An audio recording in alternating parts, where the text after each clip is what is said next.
శ్రీశైలంలో స్వామివారి ప్రధాన దేవాలయానికి 2 కిలోమీటర్ దూరంలో శ్రీ ఏమారెడ్డి మల్లమ్మ గారి కన్నీరు అనే ఆలయానికైతే వచ్చాము.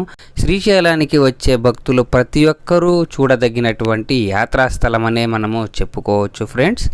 శ్రీశైల మల్లికార్జున స్వామివారి పరమ భక్తురాలైన మల్లమ్మ గారు 14వ శతాబ్దంలో ఉత్తర కర్ణాటక ప్రాంతంలో నాగిరెడ్డి మరియు గౌరమ్మ దంపతులకు జన్మించారు. మల్లమ్మ గారు శ్రీశైలానికి చేరుకొని ఈ ప్రాంతంలో అయితే స్వామివారి పూజలనైతే చేసుకుంటారు.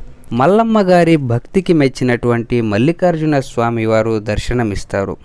స్వామివారిని దర్శనం చేసుకున్న మల్లమ్మ గారి కంట ఆనంద బాష్పాలైతే వస్తాయన్నమాట. మల్లమ్మ గారి దేవాలయంలో గర్భగుడి నుండి 2 నీటి దారులైతే వస్తుంటాయి. ఇప్పటికీ భక్తులు ఆ నీటి దారులనైతే మల్లమ్మ కన్నీరని నమ్ముతారు ఇక్కడ.